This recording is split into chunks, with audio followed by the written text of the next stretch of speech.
The morning sun filtered through the small window of the weapons maintenance room as Sarah Chen carefully disassembled her .338 Lapua Magnum rifle. Her hands moved with practiced precision, each component placed exactly where it belonged on the clean white cloth spread across the metal table. The familiar weight of the bolt in her palm brought a strange comfort after 3 months of combat deployment. Sarah had joined the military straight out of high school, driven by a desire to serve her country and escape the small farming town where nothing ever happened. What she hadn't expected was discovering a natural talent that would change her life forever. During basic training, her shooting scores were so high that instructors thought there was a mistake with the equipment. But there was no mistake. Sarah could hit targets that other soldiers couldn't even see clearly.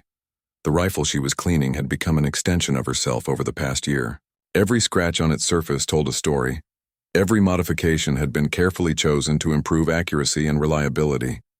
The weapon had never failed her, and she had never failed her mission. The bond between a sniper and their rifle was sacred, something civilians could never understand. As she worked, Sarah's mind wandered to the events that had brought her to this moment. The intensive sniper training had pushed her to limits she never knew existed. Crawling through mud for hours, learning to control her breathing and heartbeat, studying wind patterns and ballistics until the numbers became second nature. Many candidates dropped out, unable to handle the mental pressure of knowing their job would involve taking lives. But Sarah had persevered. She understood that her role wasn't about glory or recognition. It was about protecting her fellow soldiers, completing missions that kept everyone safer. Each shot she took was calculated, necessary, and precise. There was no room for doubt or hesitation in her line of work. The weapon components gleamed under the fluorescent lights as she applied oil to each part. The cleaning ritual was almost meditative, a quiet time to reflect on recent operations and prepare mentally for what might come next. Her unit had been deployed to a conflict zone where insurgent activity threatened civilian populations and coalition forces. In this dangerous environment, Sarah's skills had proven invaluable. Her ability to eliminate high-value targets from extreme distances had disrupted enemy operations and saved countless lives. But with each successful mission came a weight that she carried silently. The responsibility of being so effective at something so final was not lost on her. Fellow soldiers in her unit respected her abilities, but also maintained a certain distance. Snipers were essential but existed in a different world from regular infantry. They worked alone or with a single spotter, making decisions that could change the course of battles. This isolation was part of the job, something Sarah had learned to accept. As she began reassembling the rifle, each piece clicking into place with satisfying precision, Sarah thought about the report that would soon cross various desks. Her commanding officers tracked every mission, every shot, every result. These records were more than just paperwork. They represented lives taken and missions accomplished in service of a larger cause. The .338 Lapua Magnum was known for its exceptional accuracy at long range, capable of precise shots at distances exceeding a mile in the right conditions. In Sarah's hands, it had become legendary within her unit. Other snipers sought her advice on technique and equipment modifications. Instructors back at training facilities had begun studying her methods, but Sarah remained focused on the work itself, rather than any reputation being built around her name. Each mission was approached with the same careful preparation and professional detachment. Personal feelings had no place in the scope when lives depended on perfect execution. The rifle was nearly reassembled now, its familiar form taking shape under her skilled hands. Soon it would be ready for the next mission, whatever that might be. Sarah had learned not to speculate about future operations, focusing instead on maintaining her equipment and keeping her skills sharp through daily practice. What she didn't know was that her performance records had been climbing through the chain of command, reaching levels where decisions were made about careers and assignments.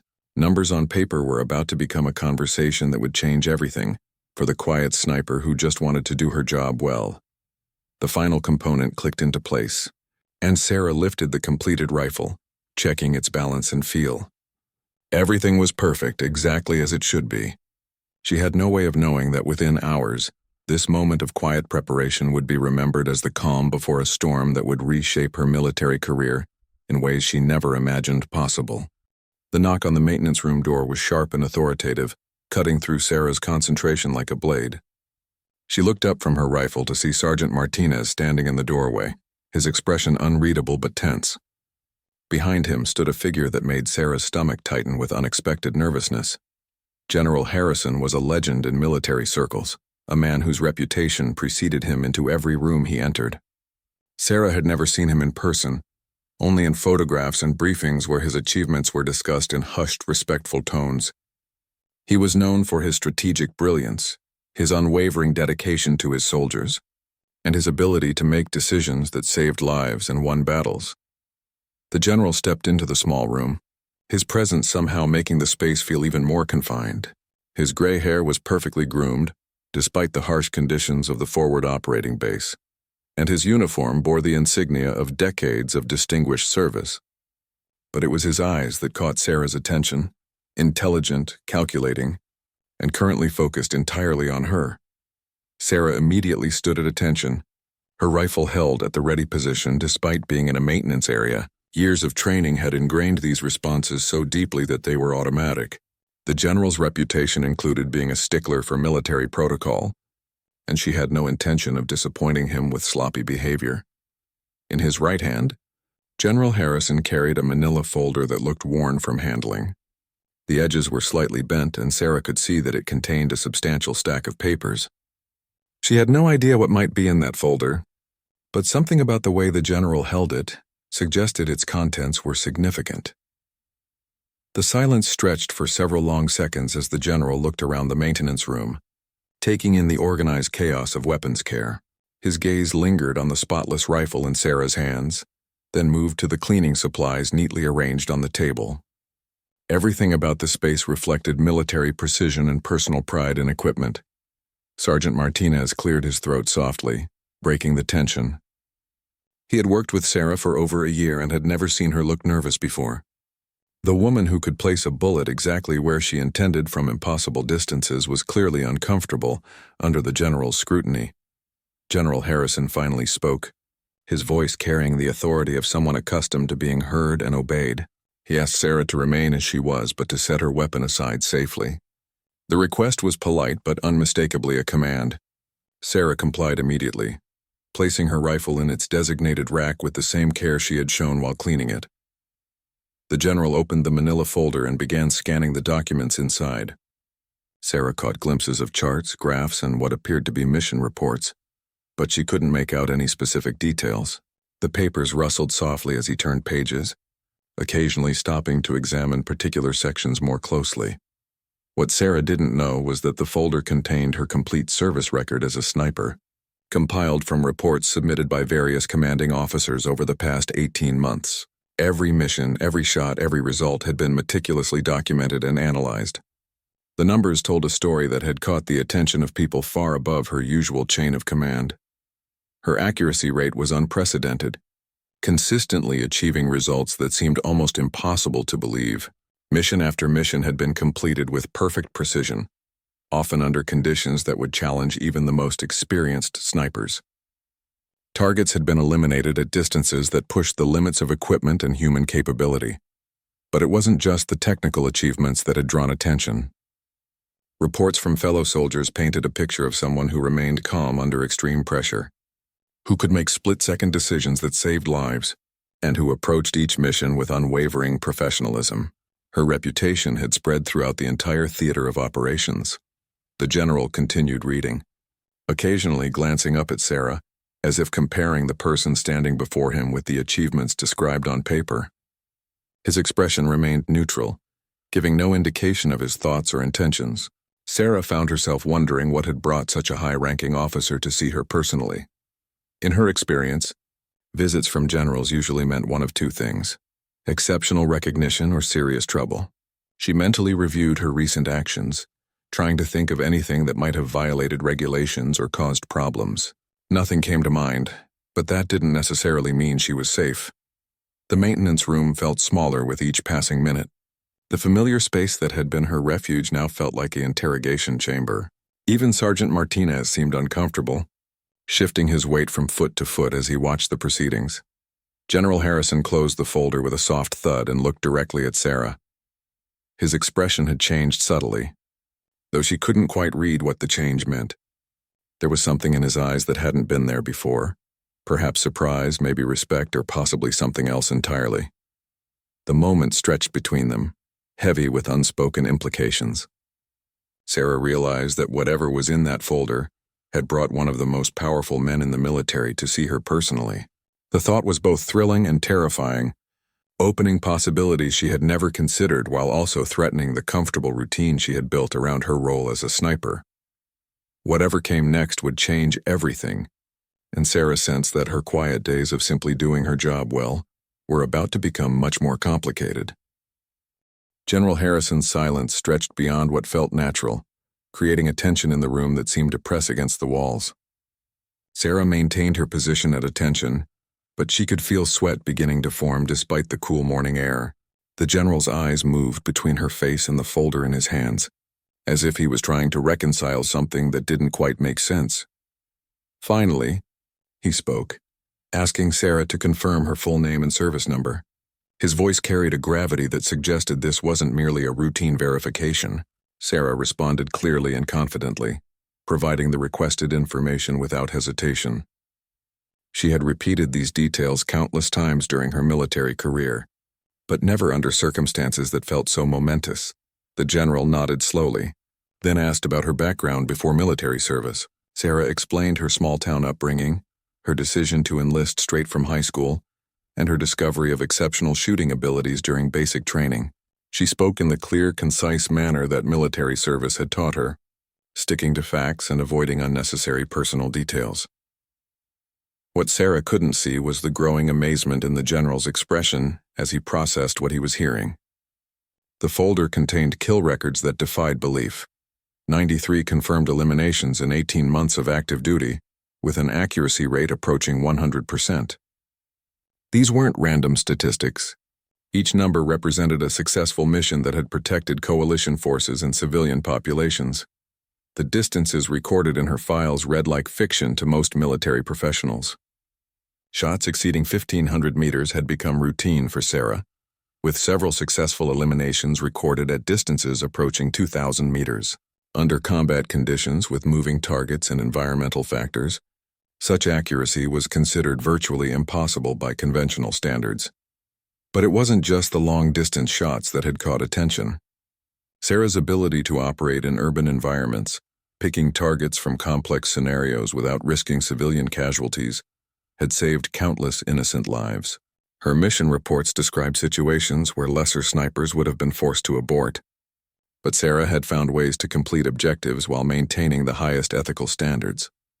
The general asked about her longest confirmed kill, his tone suggesting he already knew the answer but wanted to hear it directly from her. Sarah hesitated briefly, not from uncertainty about the facts, but because she sensed something significant in the question.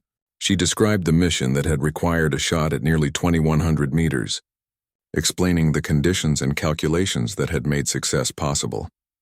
As she spoke, the general's expression shifted from professional interest to something approaching disbelief. The shot she described so matter-of-factly represented a level of skill that belonged in military legend rather than routine service records. The mathematical precision required, combined with the environmental challenges she had overcome, pushed the boundaries of what human capability could achieve. Sergeant Martinez, who had remained silent throughout the exchange, found himself seeing Sarah in a completely new light. He had worked with her for over a year, knew she was an exceptional sniper, but had never fully grasped the magnitude of her achievements. The casual way she discussed seemingly impossible shots revealed a level of competence that was almost frightening. The general closed the folder again and took a step closer to Sarah, his demeanor shifting from formal questioning to something more personal.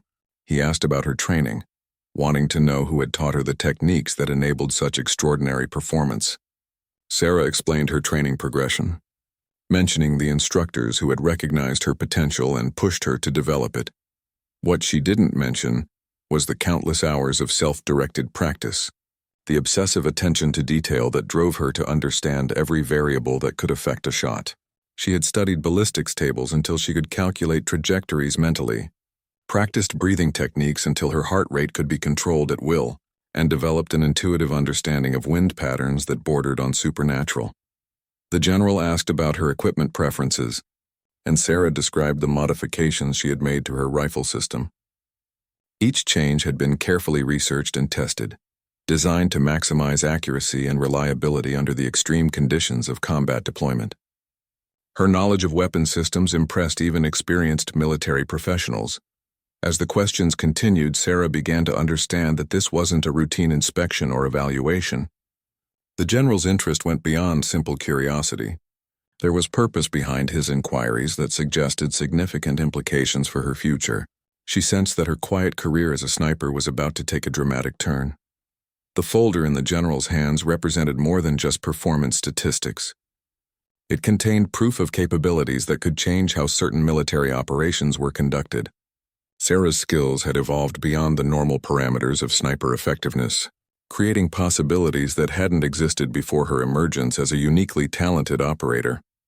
The general asked one final question that made Sarah's heart skip a beat.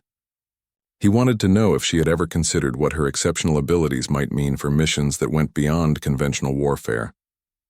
The implications of the question hung in the air between them, opening doors to possibilities that Sarah had never imagined. The maintenance room suddenly felt like the center of something much larger than a routine performance review. Sarah realized that her life was about to change in ways she couldn't predict, and the rifle she had been cleaning so carefully might soon be taking her to places and missions that existed beyond anything in her current experience. The general's final question hung in the air like smoke from a fired round, and Sarah felt the weight of implications she couldn't fully comprehend. Before she could formulate a response, he gestured for her to sit down, breaking the formal stance that had defined their interaction up to this point. The shift in protocol felt significant, suggesting that what came next would be different from standard military procedure.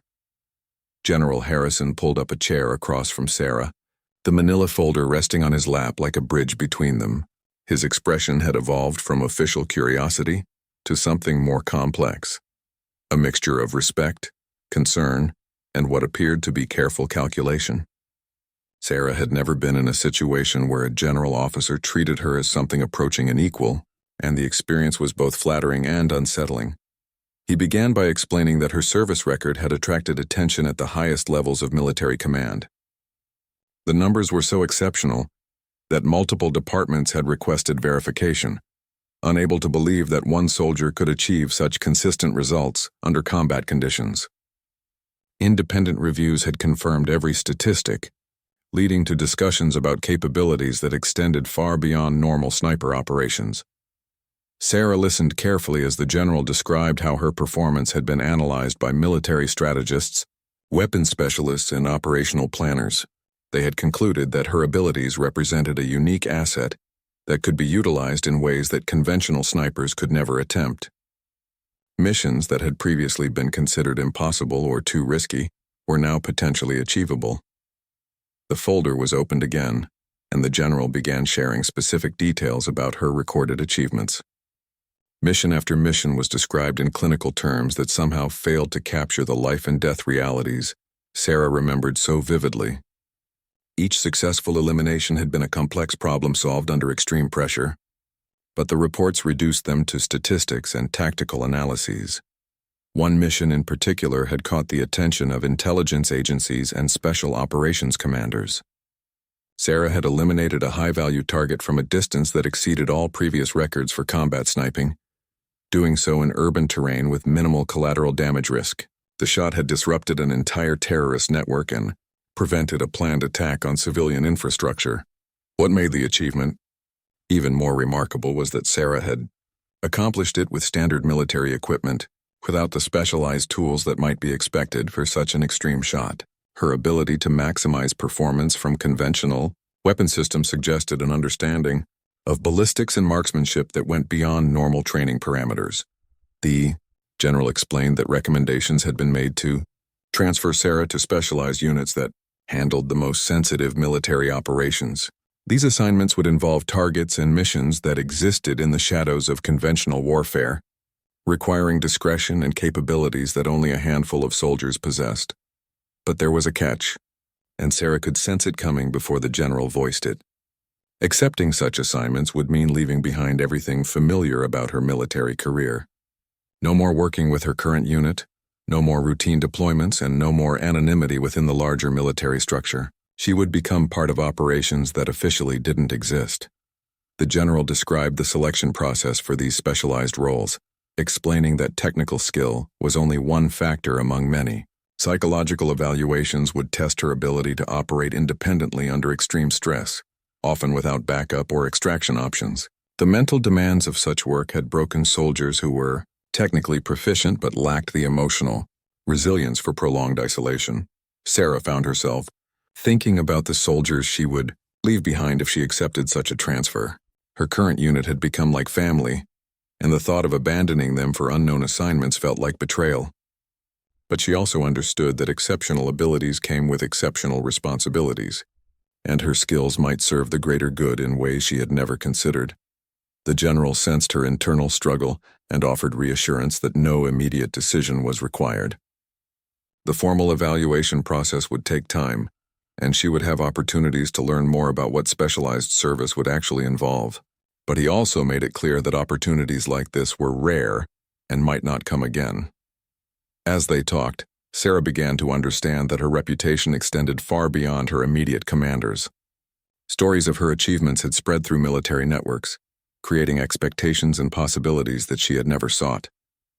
The quiet professionalism that she valued was being replaced by attention that felt overwhelming. The conversation shifted to more personal topics as the general tried to understand what motivated Sarah beyond pure technical skill. He asked about her goals, her understanding of military service, and her willingness to take on responsibilities that went beyond normal duty assignments. Her answers seemed to satisfy something he was looking for. Finally, the general stood up, indicating that their initial meeting was concluding. But before leaving, he offered Sarah access to classified briefings that would help her understand what specialized service actually involved. The information would be provided on a need-to-know basis, allowing her to make an informed decision about her future. The manila folder was closed one final time, but Sarah knew that its contents had already changed everything. The simple life of a dedicated sniper doing her job well had evolved into something much more complex and demanding. The next phase of her military career would require decisions that she had never expected to face. As the general prepared to leave, Sarah realized that the woman who had been quietly cleaning her rifle that morning was gone forever. In her place stood someone who would need to choose between the comfortable path of continued excellence and the uncertain journey into missions that existed beyond the normal boundaries of military service. 3 days passed before Sarah heard from General Harrison again, 3 days that felt like an eternity of anticipation and doubt. She continued her regular duties, maintaining her equipment and participating in routine training exercises, but everything felt different now. Her fellow soldiers seemed to sense that something had changed, though none of them knew about her meeting with the general. The call came during evening chow, delivered by a communication specialist who seemed nervous about interrupting her meal. Sarah was instructed to report to a secure briefing room she had never seen before, located in a section of the base normally restricted to senior officers and intelligence personnel. The message included specific instructions about leaving all personal items behind, including her sidearm and communication devices. The briefing room was unlike any space Sarah had experienced during her military service. The walls were lined with electronic equipment designed to prevent surveillance, and the furniture was arranged to facilitate private conversations rather than formal presentations. A single large table dominated the center of the room, surrounded by chairs that looked more comfortable than standard military issue. General Harrison was waiting for her, but he wasn't alone. 3 other individuals sat around the table, their uniforms indicating ranks and specializations that Sarah recognized as belonging to the most elite levels of military service. Their faces were serious but not unfriendly, suggesting that she was being evaluated rather than interrogated. The introductions were brief and formal, with each person identified only by rank and a single initial rather than full names. Sarah understood that this level of anonymity was standard for classified operations, designed to protect identities and maintain operational security. She was being brought into a world where normal military protocols were modified by necessity. A thick briefing packet was placed in front of Sarah, marked with security classifications that indicated information far beyond her normal clearance level.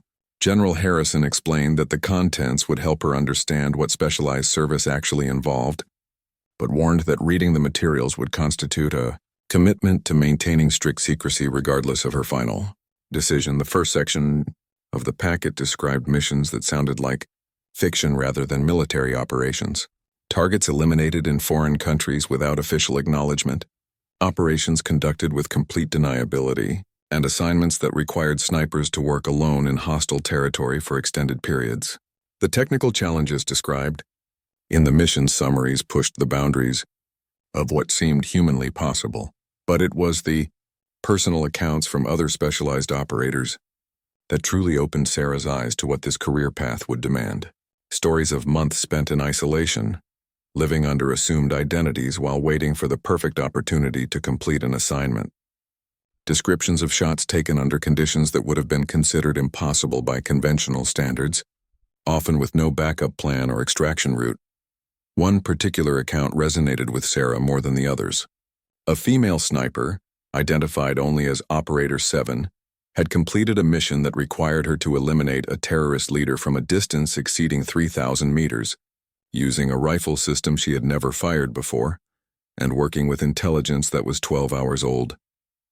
The psychological pressure of such assignments was described in clinical terms that somehow made it seem even more daunting.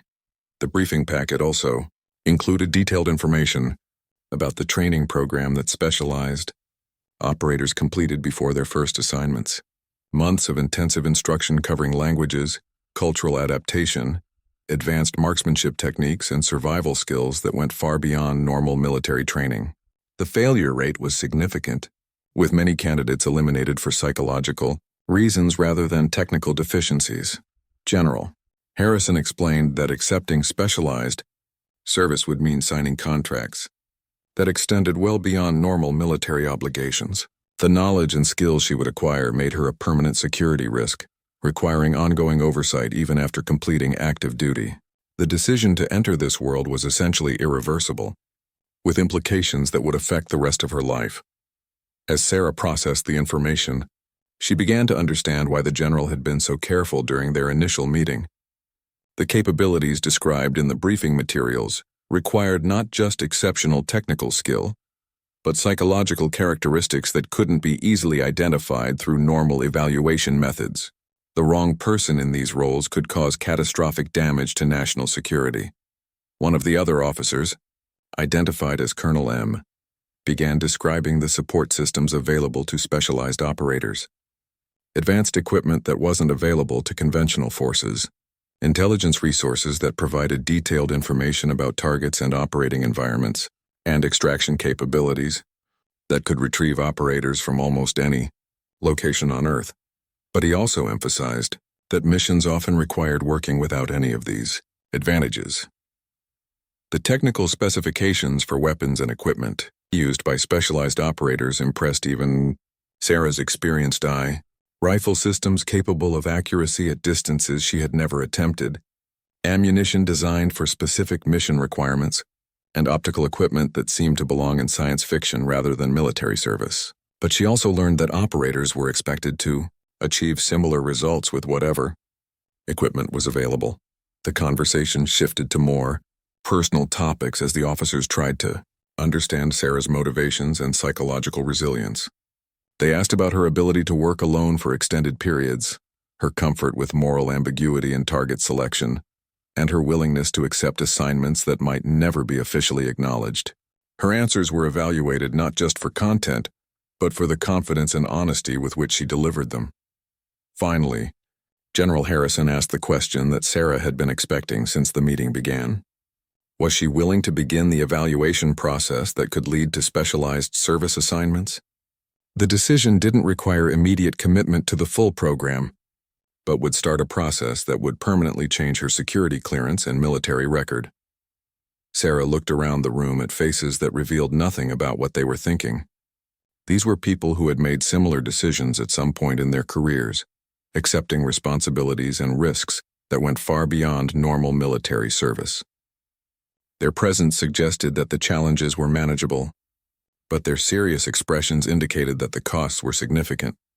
The briefing packet remained open in front of her, filled with information that painted a picture of military service unlike anything she had previously imagined. The decision she made in the next few minutes would determine whether her exceptional abilities would be used in ways that could serve the national interest at the highest levels, or whether she would continue in conventional roles that felt increasingly limiting. Sarah's decision came not as a sudden revelation, but as a gradual acceptance of what she had probably known since the general first opened that manila folder. Her exceptional abilities carried responsibilities that extended beyond personal choice, and the opportunity to serve at the highest levels of national security might never come again. She looked directly at General Harrison and gave her answer, with the same calm confidence that characterized her approach to impossible shots. The response triggered a flurry of activity that demonstrated how prepared everyone had been for this moment. Documents were produced that required her signature, each one carrying legal and security implications that would bind her to secrecy and service for years beyond her current military commitment. Sarah signed each paper after reading it carefully, understanding that she was crossing a threshold that could never be uncrossed. Within hours of her decision, Sarah found herself on a military transport aircraft, bound for a training facility whose location she wasn't told. The other passengers were clearly military personnel, but their uniforms lacked the identifying marks that would indicate branch of service or specific assignments. Conversations were conducted in careful terms that revealed nothing about destinations or purposes. The training facility existed in a landscape that could have been anywhere in the continental United States, surrounded by terrain that offered every conceivable challenge for advanced military instruction.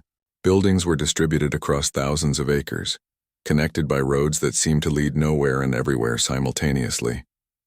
Sarah realized that this was a place where the most sensitive military training occurred, far from civilian observation and normal military oversight. Her accommodation was Spartanly comfortable, resembling a college dormitory more than military barracks. The other trainees she encountered came from various military backgrounds, but all shared the quiet confidence that characterized elite soldiers. Conversations during meals revealed that everyone had been selected for exceptional abilities in their respective specializations, though the specific nature of their talents remained carefully unspoken. The training program exceeded every expectation Sarah had formed based on the briefing materials. Physical conditioning that pushed her beyond limits she thought she had already reached, psychological evaluations that examined every aspect of her personality and decision-making processes, and technical instruction that refined her marksmanship, skills in ways she hadn't known were possible. Advanced ballistics training introduced her to variables and calculations that made her previous understanding seem elementary. Weather patterns, atmospheric pressure changes, target movement prediction, and ammunition performance characteristics were studied with scientific precision that revealed new layers of complexity in long-distance shooting. Sarah discovered that her intuitive understanding of these factors had been correct, but incomplete. Language instruction was mandatory for all trainees, regardless of their intended operational areas. Sarah found herself learning conversational proficiency in 3 different languages, while also studying cultural behaviors that would allow her to blend into foreign environments. The pace of instruction was relentless, designed to maximize learning in minimal time, while testing the psychological resilience of every trainee. Weapons familiarization expanded far beyond anything Sarah had previously experienced.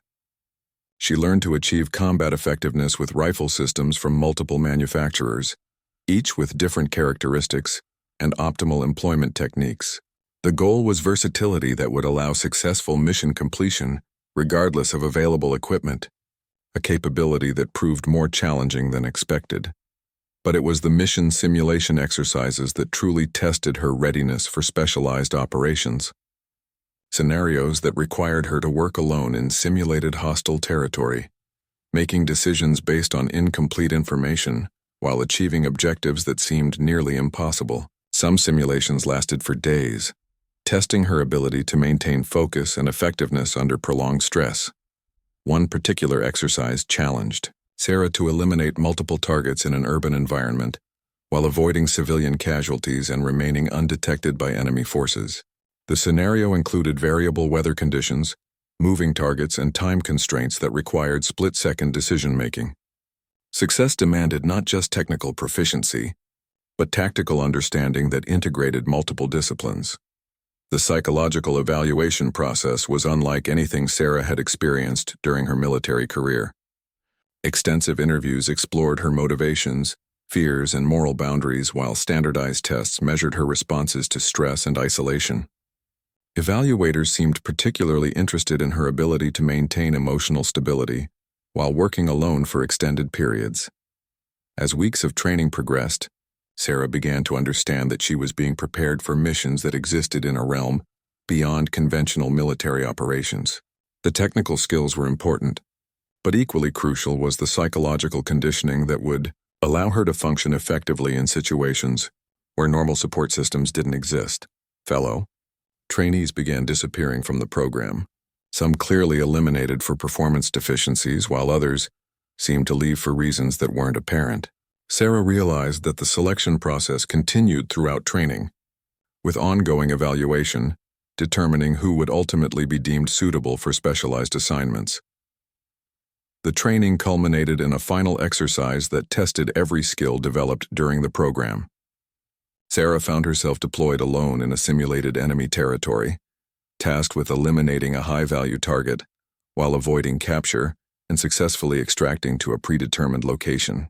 The scenario included multiple variables and potential complications that required adaptive thinking and technical excellence. Her performance during the final exercise exceeded the expectations of her instructors, demonstrating not just the technical skills they had refined, but also the judgment and psychological resilience that specialized operations demanded. The woman who had once quietly cleaned her rifle in a maintenance room had evolved into someone capable of missions that most soldiers couldn't even imagine. As the training program concluded, Sarah understood that she had been fundamentally changed by the experience.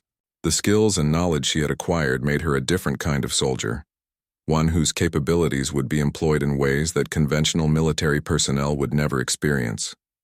The quiet sniper had become something more complex and potentially more valuable to national security interests. The final briefing before her first operational assignment would reveal just how dramatically her military career had been transformed, and how the exceptional abilities that had first caught attention would now be employed in missions that existed at the very edge of what was possible for human achievement. 6 months after Sarah had signed those life-changing documents, she found herself standing in another briefing room, but this one felt different from all the others. The walls displayed maps of regions she recognized from intelligence reports, and the equipment surrounding her represented the pinnacle of military technology. General Harrison sat at the head of the table, but his role had evolved from recruiter to operational commander, overseeing missions that would never appear in official military records. The manila folder that had started everything was gone, replaced by digital displays that showed real-time intelligence about her first official assignment.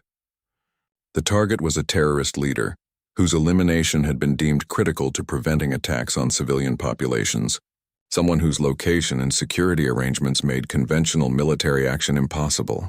This was exactly the type of mission for which Sarah had been trained. The briefing revealed operational details that demonstrated how thoroughly her capabilities had been analyzed and understood. The shot would require her to work at distances approaching 4,000 meters, in mountainous terrain with unpredictable wind conditions, against a target who rarely appeared in the open for more than a few seconds. Success would prevent an attack that could kill hundreds of innocent people. Sarah's training had prepared her for missions exactly like this one, but the reality of her first operational assignment carried weight that no simulation could replicate. The decisions she made and the shots she took would have consequences that extended far beyond personal achievement or failure. Lives depended on her ability to perform under conditions that pushed every skill she had developed to its absolute limit. The equipment provided for this mission represented capabilities she had only dreamed about during her conventional military service. A rifle system designed specifically for extreme distance precision shooting. Ammunition manufactured to tolerances that ensured consistent performance under varying conditions, and optical equipment that provided information about environmental factors with scientific accuracy. But she also understood that technology was only as good as the person employing it. Intelligence support for the mission included detailed information about the target's routines, security arrangements, and the terrain where the operation would take place. Satellite imagery provided visual references that allowed her to plan approach routes and identify potential shooting positions, while weather forecasting gave her predictions about wind patterns and atmospheric conditions that would affect bullet trajectory. But perhaps most importantly, Sarah had been given complete operational authority for mission execution. Once deployed, she would make all tactical decisions based on real-time conditions and her professional judgment. The trust represented by such autonomy was both empowering and terrifying, requiring her to accept full responsibility for outcomes that could affect international security situations. The deployment process transported her to a remote location where she would work alone for what could be weeks, waiting for the perfect opportunity to complete her assignment. Her only contact with command would be through encrypted communications that provided intelligence updates but offered no tactical guidance or operational support. The insertion itself was conducted with methods that ensured complete deniability, using civilian transportation and documentation that would withstand scrutiny if she were discovered. Sarah found herself in a foreign country where her presence could not be officially acknowledged, carrying equipment that had been carefully disguised to appear as civilian photography gear while maintaining its operational effectiveness. Her position overlooked a valley where intelligence indicated the target would eventually appear, but the waiting could extend for days or weeks depending on his movements and security arrangements. Sarah established herself in a location that provided clear sight lines while remaining invisible to observation from below, beginning the patient work that defined specialized sniper operations. The days passed slowly as she monitored the target area through her scope, learning the rhythms and patterns of the location while waiting for her opportunity.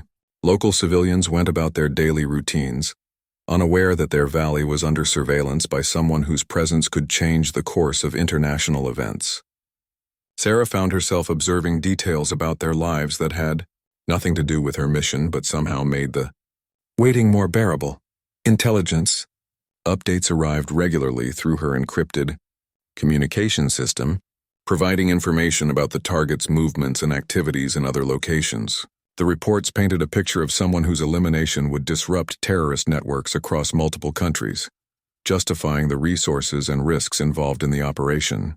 But they also reminded Sarah that her target was a human being, albeit one whose actions threatened innocent lives. On the 8th day of her deployment, the target finally appeared in her scope. The shot would be challenging even by her standards, requiring compensation for wind conditions that had been variable all morning, and a target who moved unpredictably through the area she had been watching.